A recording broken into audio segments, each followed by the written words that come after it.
thank you all for coming today to Grand Rounds.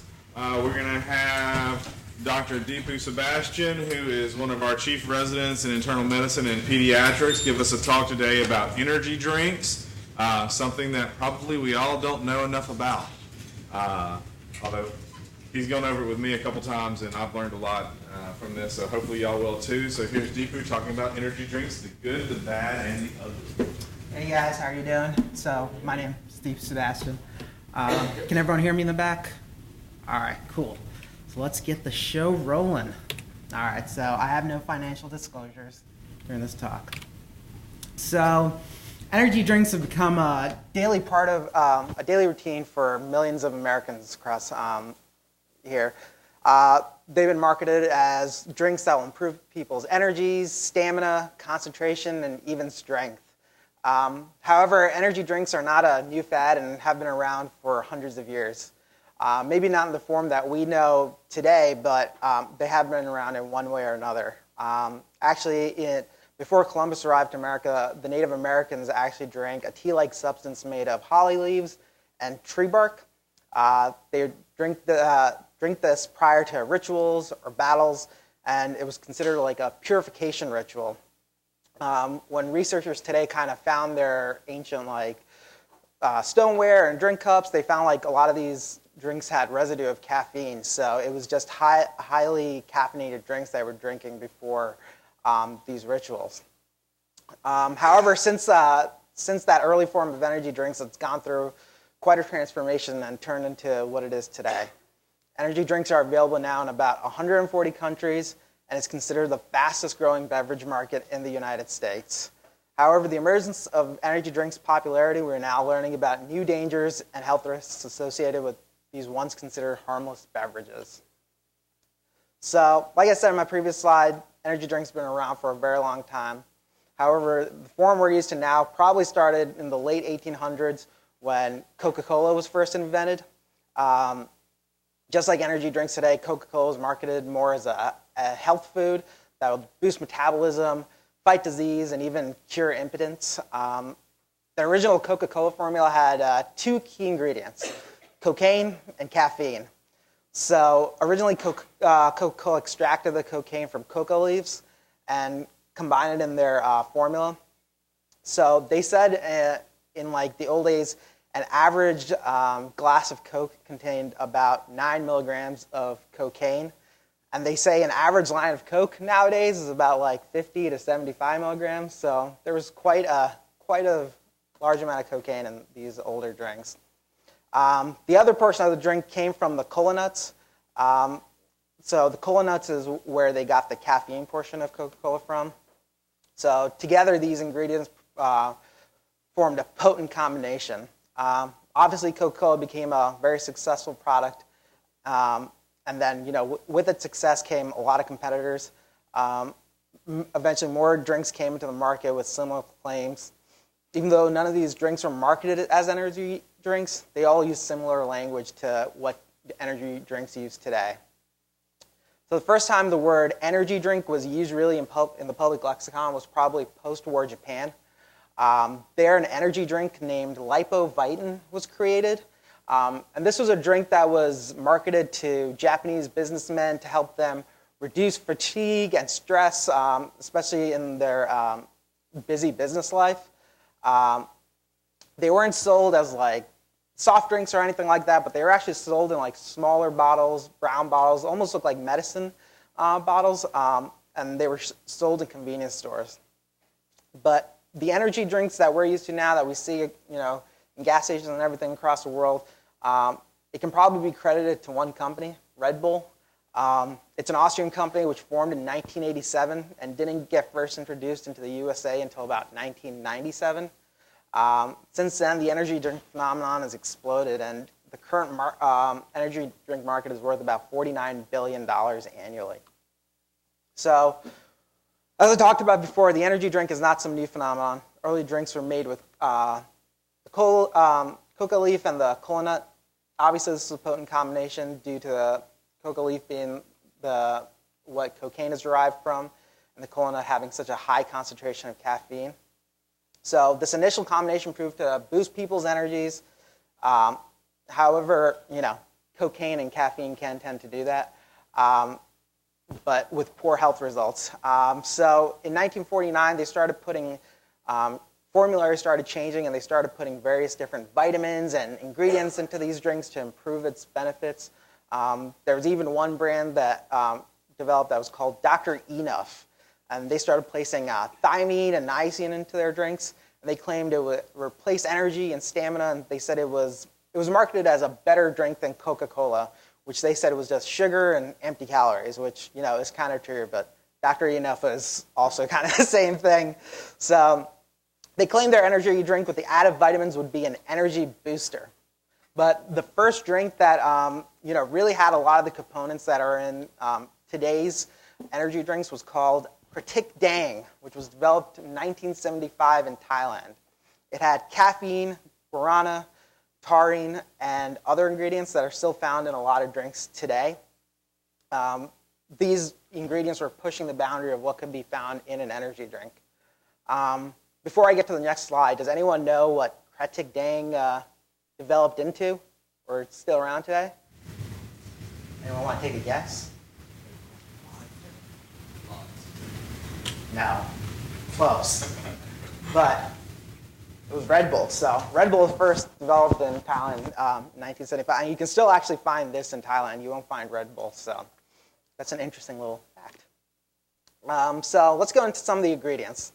So the first ingredient, probably the most predominant ingredient in all these drinks, is caffeine.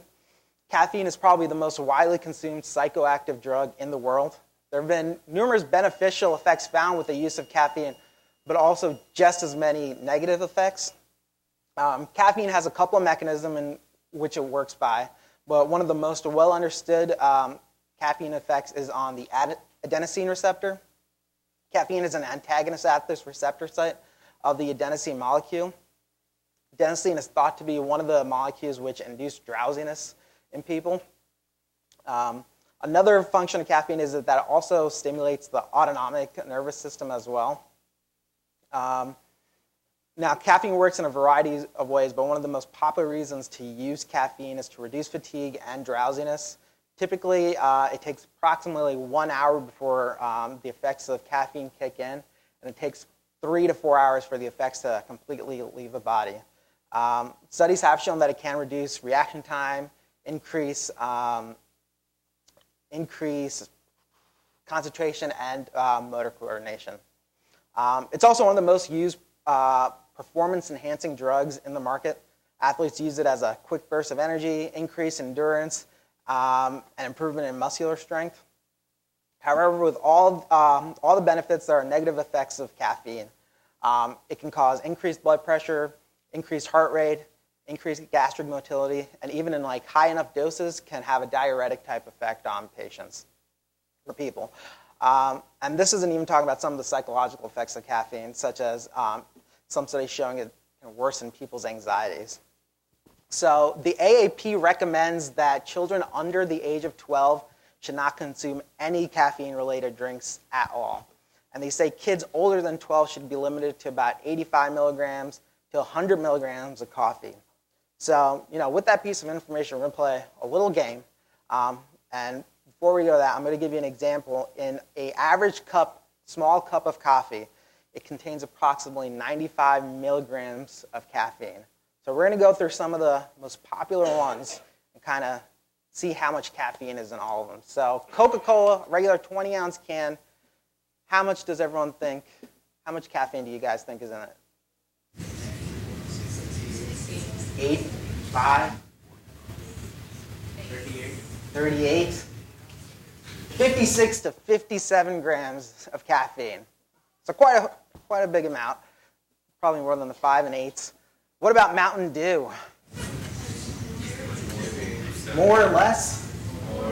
More? What do you think? Give me a guess. 100? Someone threw 100. Not yet, but 91. It's pretty close. All right. So Red Bull, the little 8-ounce can. How much do you think is in a can of Red Bull?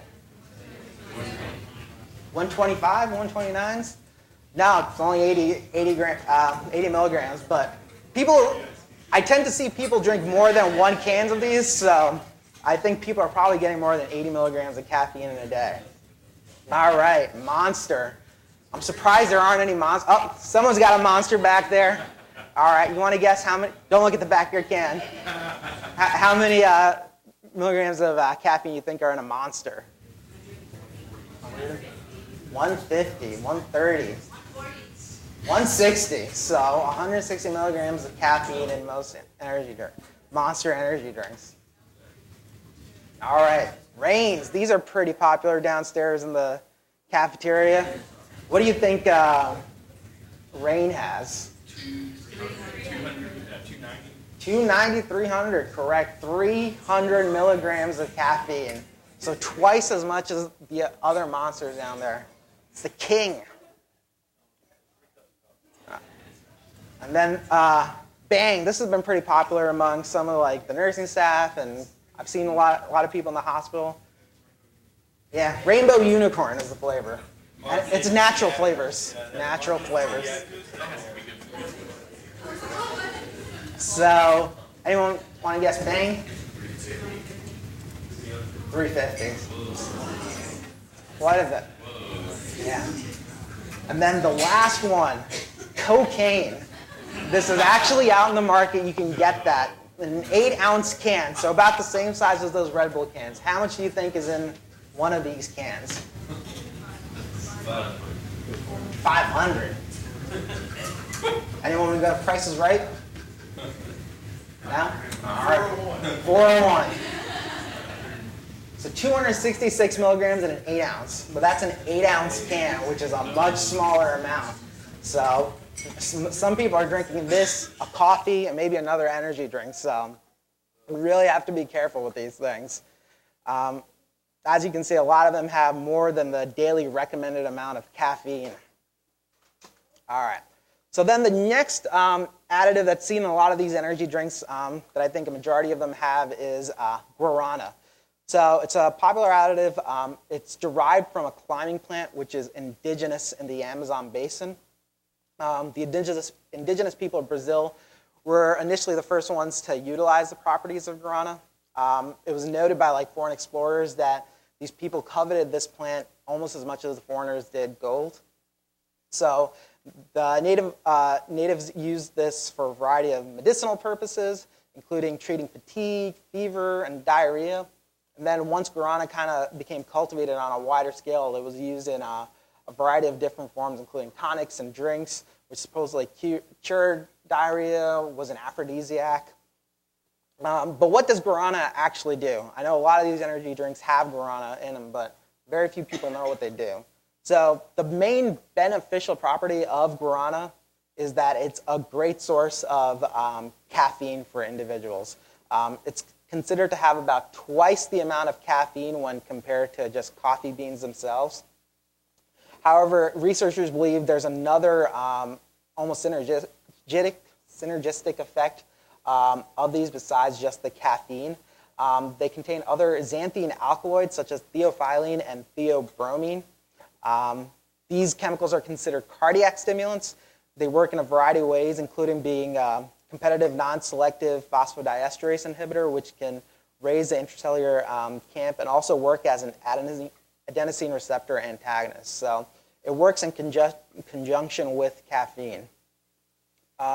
Taurine. So this next ingredient is also in quite a few energy drinks, and there's a lot of different myths and stories made up about taurine as well. Especially when people talk about where it's derived. There was like a myth once that taurine is derived from like bull semen, which is definitely not the case. Taurine is a natural organic compound. It's found in a large amount of animal tissues. It's found in fish, chicken, even in our own bodies.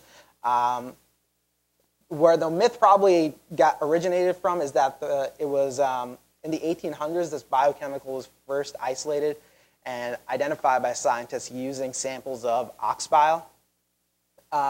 It's been identified by researchers as an essential biochemical for the development of cardiac tissue, skeletal tissue, and even the retina and CNS system. It's shown to be an antioxidant and also used to cause a major reduction in apolipoprotein B100 and other lipids in hepatic cells. These are two things that can increase the chance of people developing coronary artery disease. So obviously, taurine has some beneficial effect. However, when it comes to the use of taurine in energy drinks, the function isn't really as well understood how it benefits people drinking. Some of these drinks contain approximately 1,000 to 2,000 milligrams of taurine. It has been shown to cross the blood-brain barrier and inhibit some neurotransmissions and cause a possible anxiolytic effect. However, even these findings are controversial, and the literature behind these claims are sparse at best.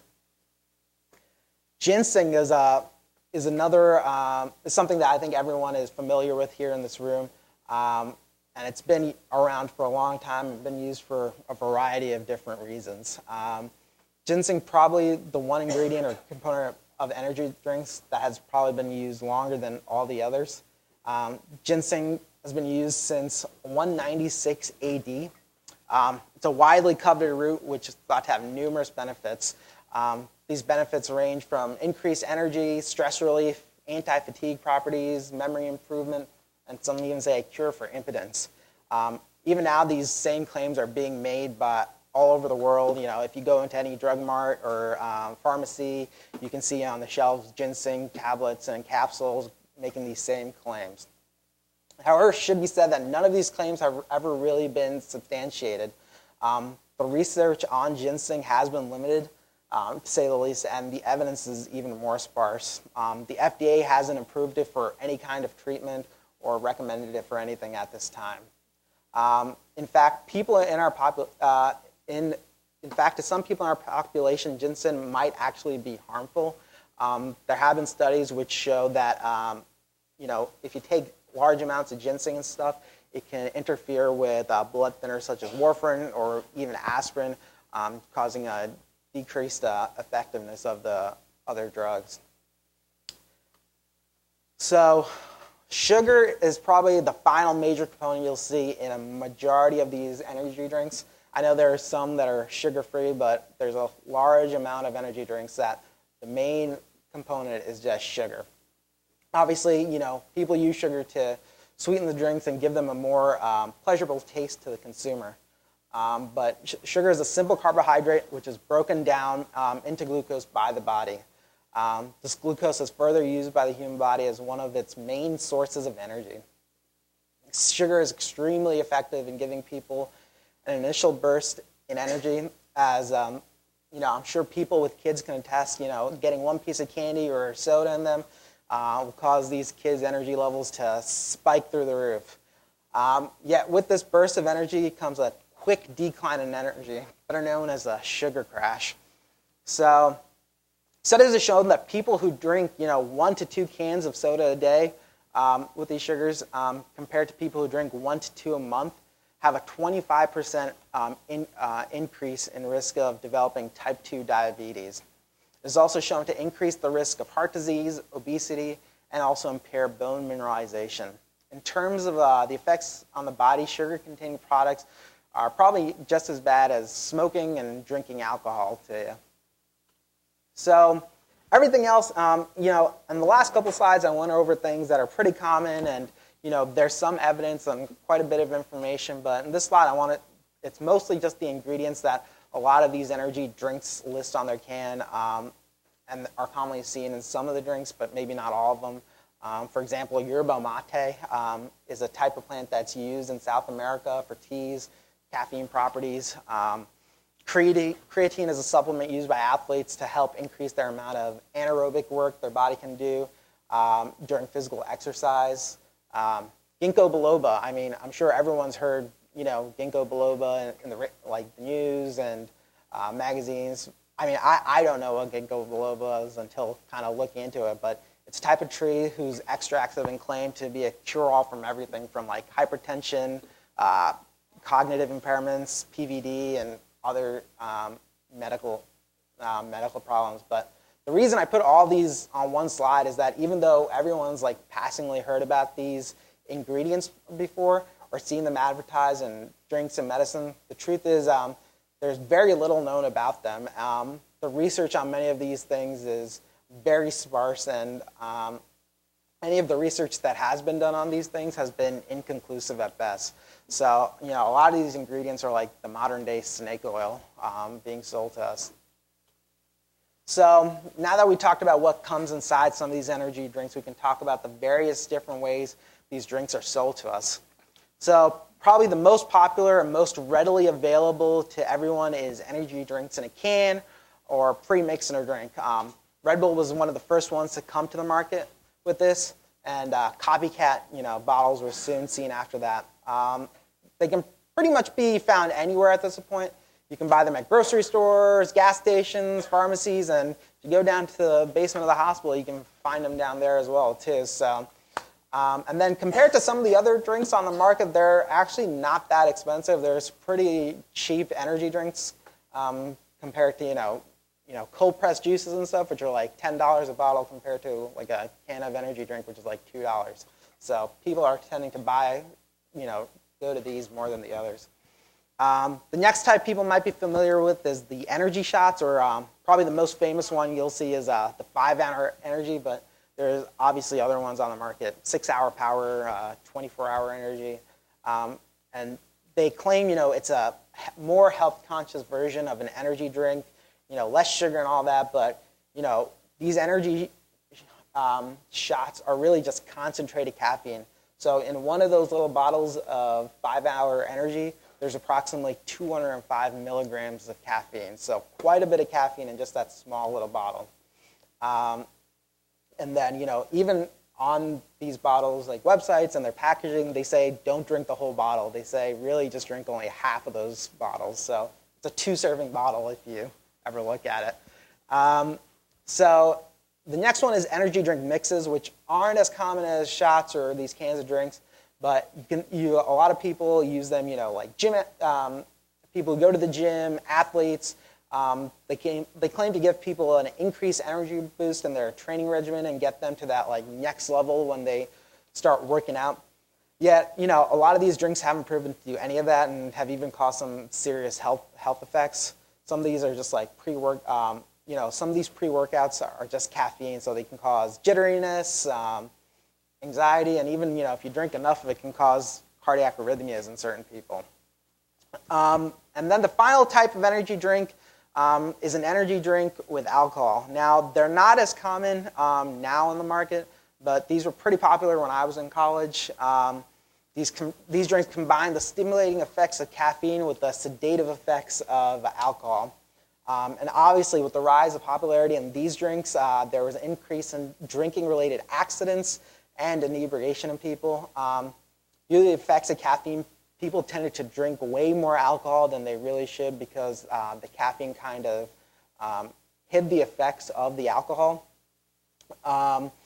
These drinks cause an increased risk of poor decisions that people typically didn't make if they just drank alcohol or just drank an energy drink by themselves.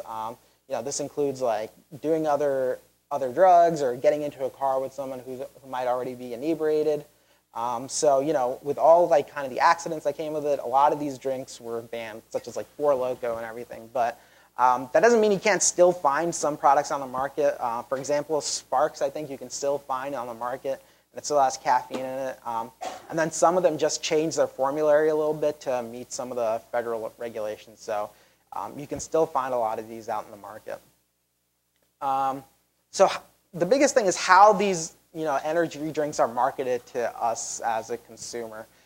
Energy drinks are huge companies, and their bottom line is to make a profit. So advertising for these drinks are everywhere. Red Bull itself in 2012 spent about $2.1 billion on just advertising, and I think that number has even increased now at this point. I think in 2017 they spent $250 million just on advertising on a Formula One team. So they have money, they know how to spend it, and they know where to spend it. I'm sure everyone's seen, the Red Bull Flugtag, the air racing, and all their extreme sports and stuff.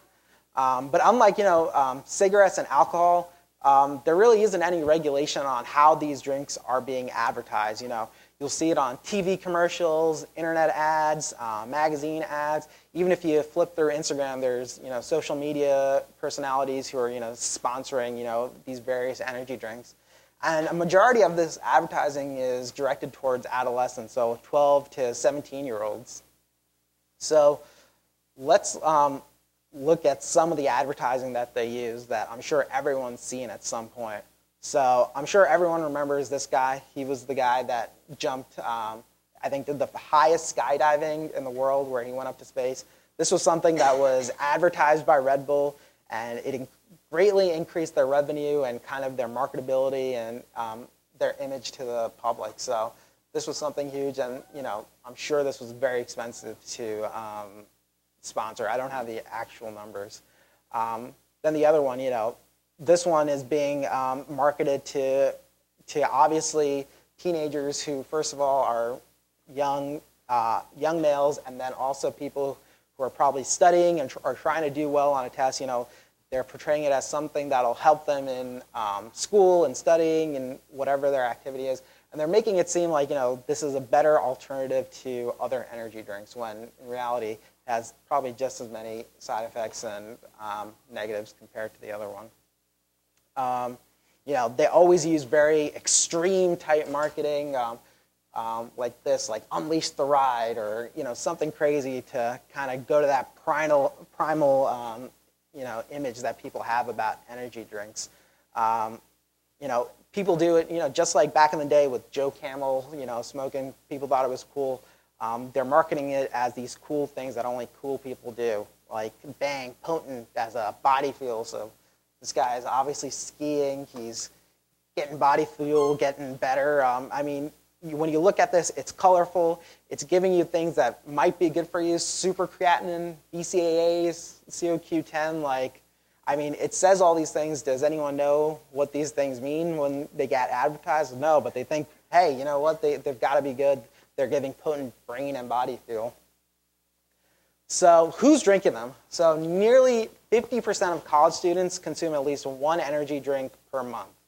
And then about 34% of 18 to 24-year-olds are considered regular energy drink users.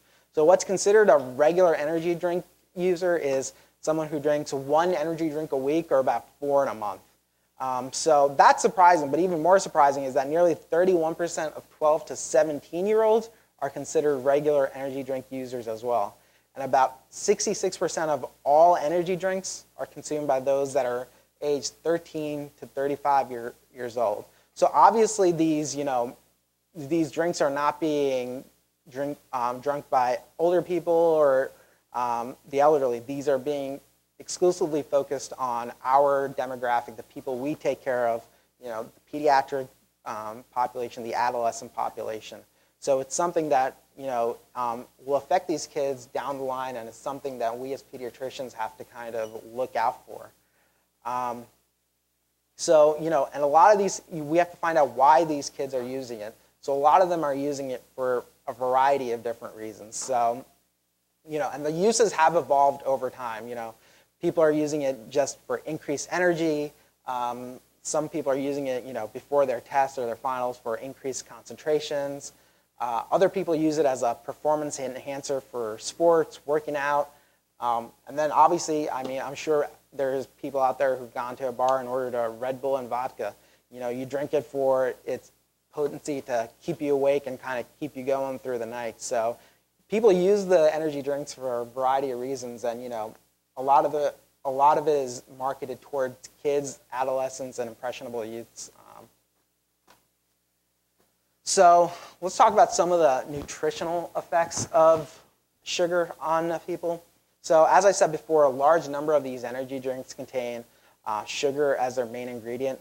As you can see, Monster itself, the regular Monsters have about 54 grams of sugar, and those small 8-ounce cans of Red Bull have approximately 27 grams of sugar.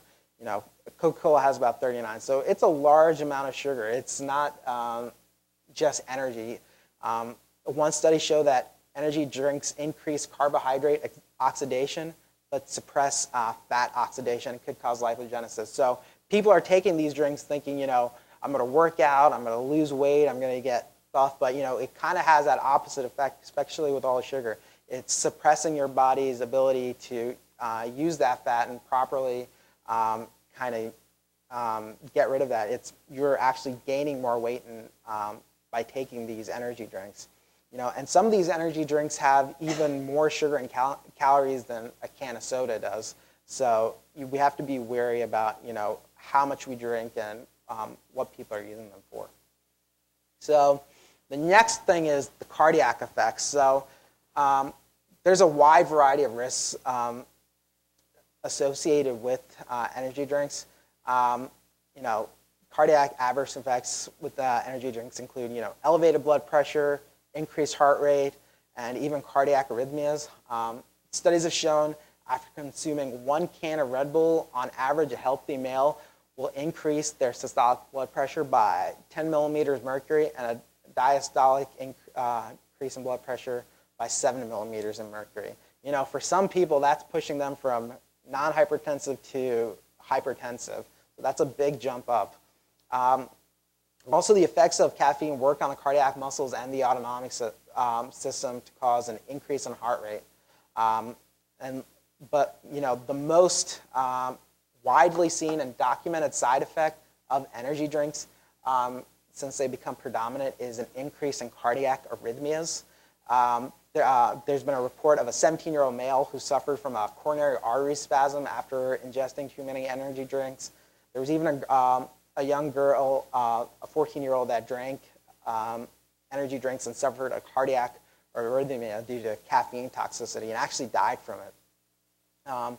The biggest thing seen in some of these studies show that teenagers who are drinking a large amount of energy drinks are more likely also to consume other illicit substances as well with it, which also are affecting the cardiac tissue, such as cocaine, amphetamine, stuff like that.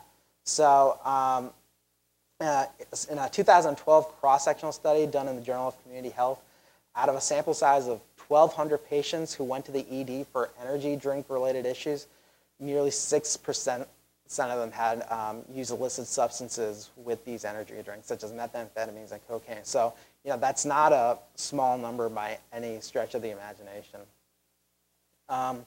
So this article came out in 2017 in the World Journal of Cardiology.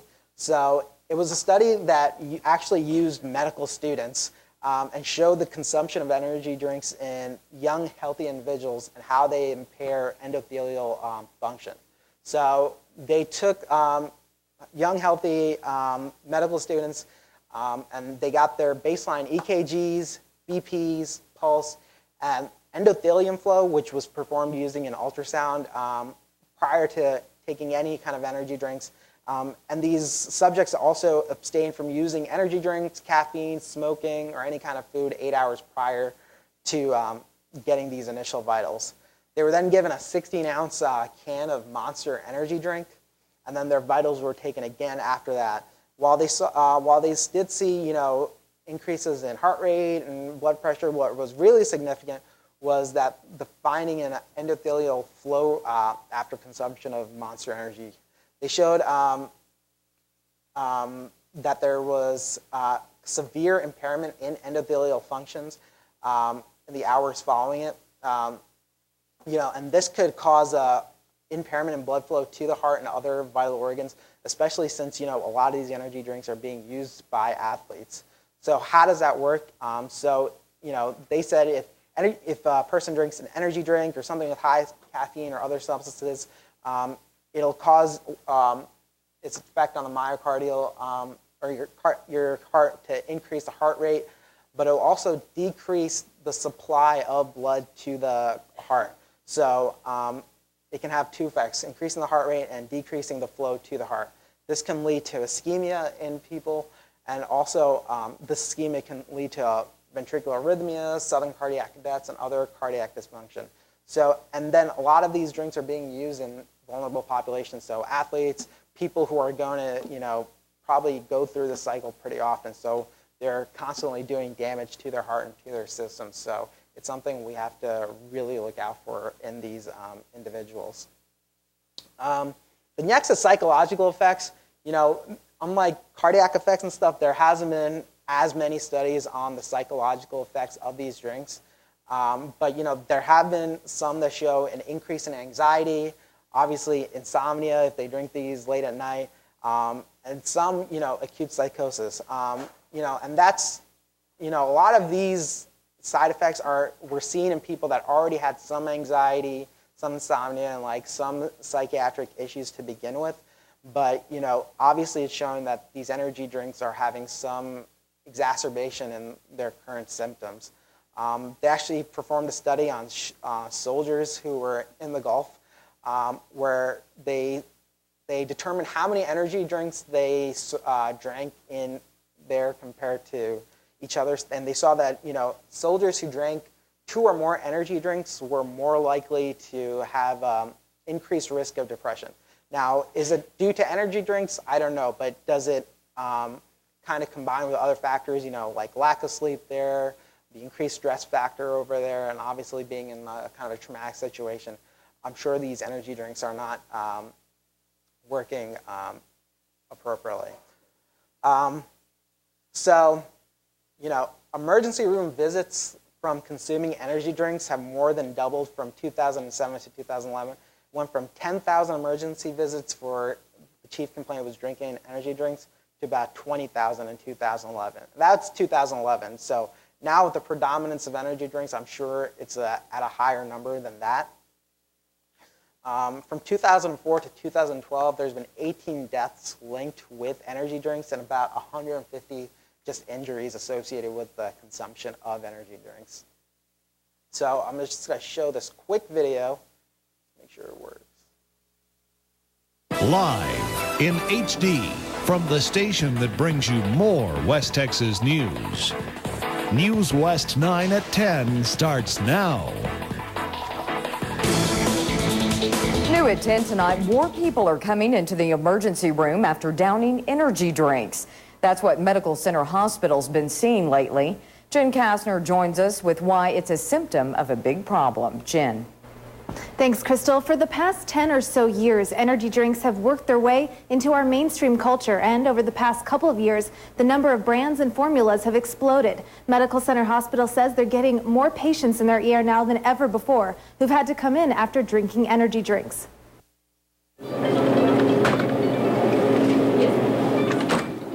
Life's busy. We've all got a lot going on, and sometimes a little caffeine boost helps us get through the day. The key word there is little, and not everyone understands that.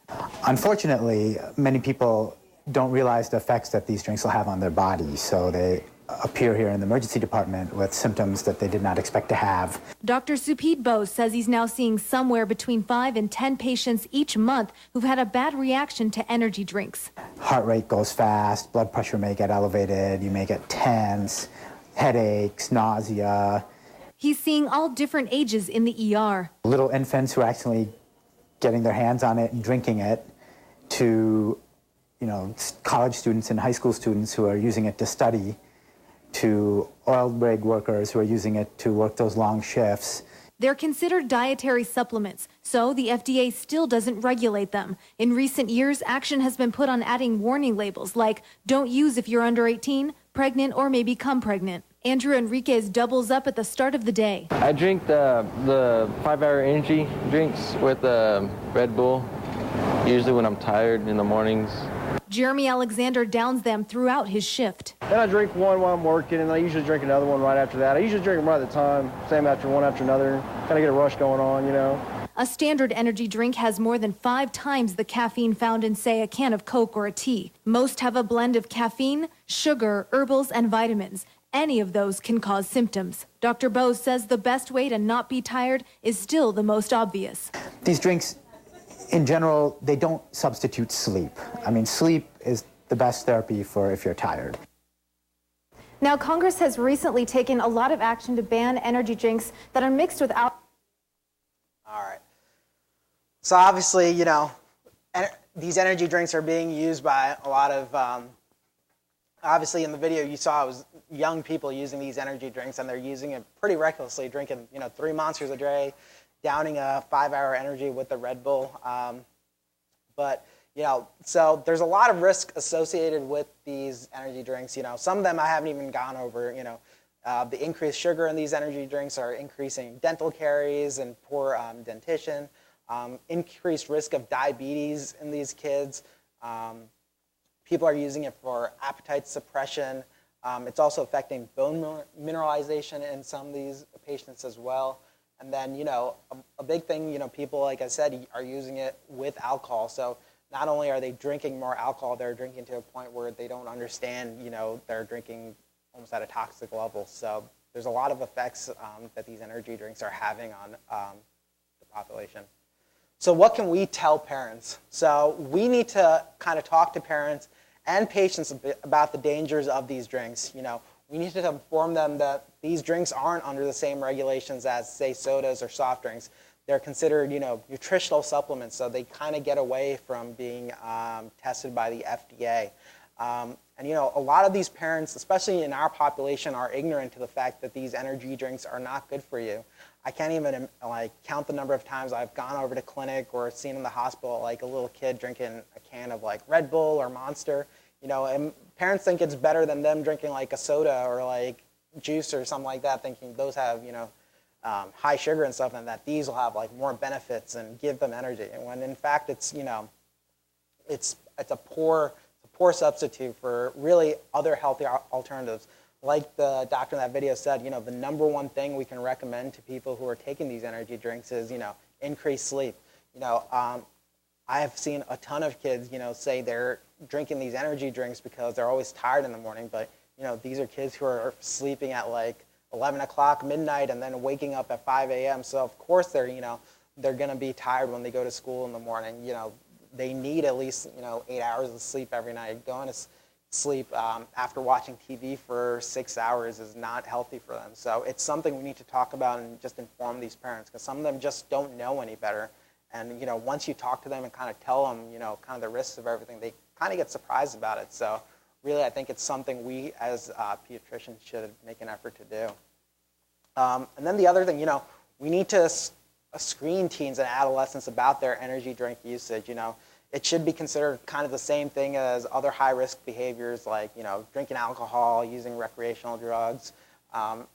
We shouldn't just think of it as something on the side as a junk food or something like that. We should try to see, how many energy drinks are you drinking? Are you drinking to? Why are you drinking to? You're in 5th grade, 6th grade. There's no reason for stuff like that. There's probably a root to the problem of why they're using energy drinks, and I think if we as pediatricians can kind of find that and solve that, we can kind of at least curtail some of these problems and decrease the number of these ED visits due to energy drinks. Other things, especially, I know we can't always be with patients at all times to make sure they're eating right, drinking right, and doing all the right things, but, at least we can, screen for cardiac disorders, psychiatric disorders, and other things like these energy drinks can exacerbate, and it should be something that, I know we all do it anyway to begin with, but it should be something we should take into consideration. And just really just sit down with the parents and talk to them about the use of these energy drinks. So, in conclusion, there's still a lot of uncertainty with these energy drinks and their effects. Really, more research needs to be done. A lot of the research has been more about the cardiac effects on energy drinks, and they've come out in the last couple of years or so. It was really hard for me to find any research on psychological stuff or psychiatric stuff, things on diabetes and stuff like that. They kind of combine them together with studies about sodas and sugary drinks and stuff. But we also need to realize these energy drinks are being marketed to younger people, people 12, 17 years old. And we need to really treat energy drinks similarly to alcohol, smoking, and drugs. We shouldn't have these advertised to kids. There should be a standard of, how they advertise these things to kids, and really, that's really what we should do. And that is the end of my presentation. Those are my sources. Thank you, guys. Any questions? Cool. Any questions? Comments? Thank you, guys. Appreciate it.